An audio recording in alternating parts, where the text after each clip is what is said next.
Hey everyone, happy Saturday. Hope everyone's having a good weekend, and welcome to another episode of Day in the Life of Vintage Classic Specialist.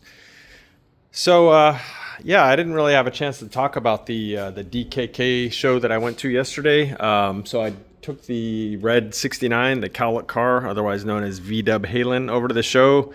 Had a really great drive over there, and really amazing turnout. So great job to those guys. The venue was awesome.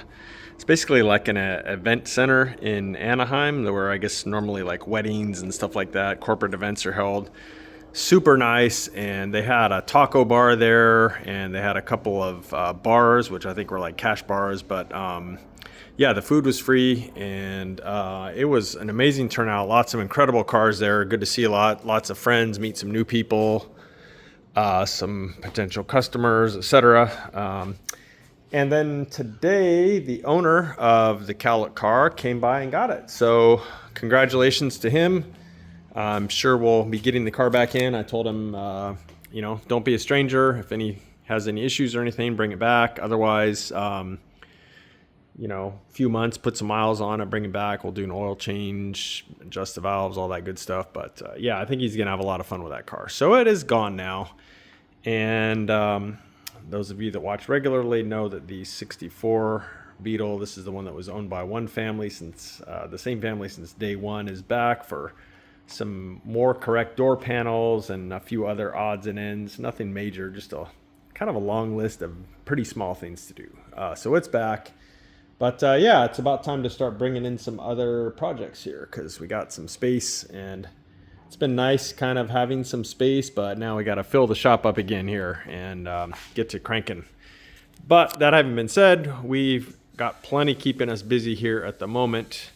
And today putting in about, I don't know what I would call half a day. I think I got here at 9:30 maybe, and it's about 4 right now. I'm going to leave. So for me, that's about half a day. I don't know.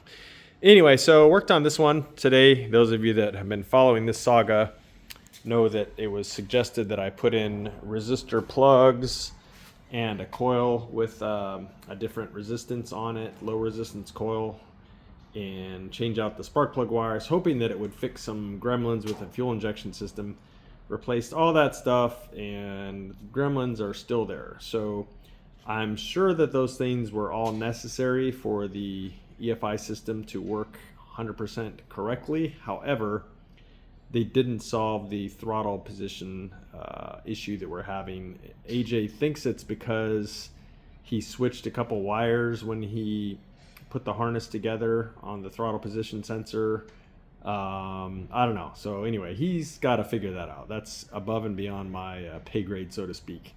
So this is his system, and I need him to troubleshoot it, or help me troubleshoot it at least, and make it right.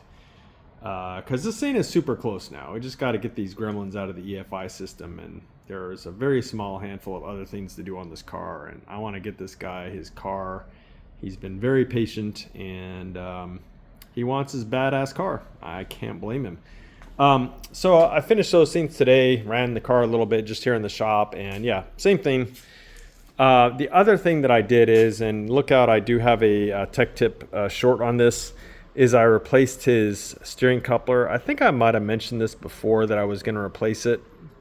And so on the short that I put up, I talk about the various levels of quality or lack of quality of these steering couplers. So this is one that the owner supplied with the bus. He had kind of a decent amount of new parts that he had already kind of collected for the bus, and this was one of them.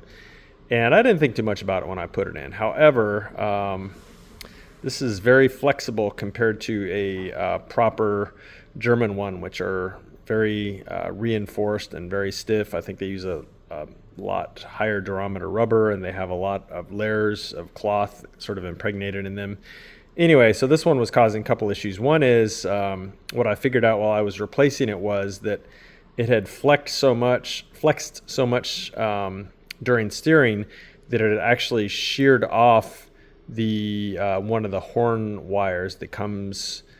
It's the one that, if those of you that are familiar with the various Volkswagen horn wiring methods, on these buses, it's a lot like on later Beetles, where there is a wire. If I can show this over here.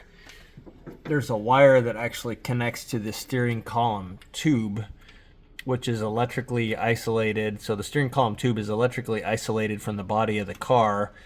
And then when you toot the horn on the wheel, it basically connects the ground, which runs through all the way through this tube here. It basically connects that ground in a roundabout way to this tube here, which in turn goes to the horn, and that's how your horn works. Anyway, on the bay window bus, where this thing is attached like this, and the coupler are very, very close to each other.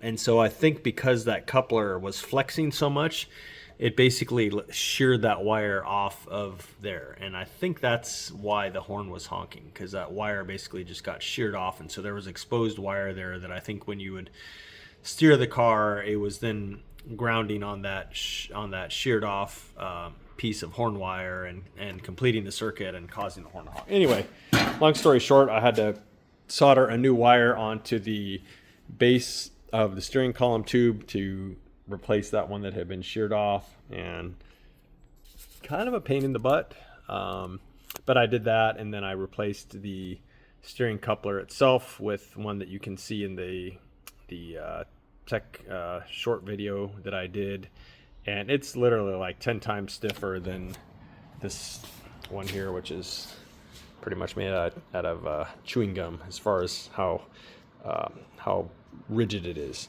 So yeah, that was kind of the other thing that I did today. And then like I mentioned earlier, the owner of the Cowlick car came today, and so before he got here, I took it on another quick drive, filled it up with gas because I burned through over half a tank of gas with all the testing I'd been doing and taking it to the show tonight. So as his parting gift, I filled up the gas tank, full tank of gas for him, and yeah, sent him on his way. I did manage to take a short video of him driving off in it, or at least driving through our parking lot. So I will try and post that up today too if anyone's interested. So look for that. Look for the tech tip video on these things where I talk about the different quality and construction of these.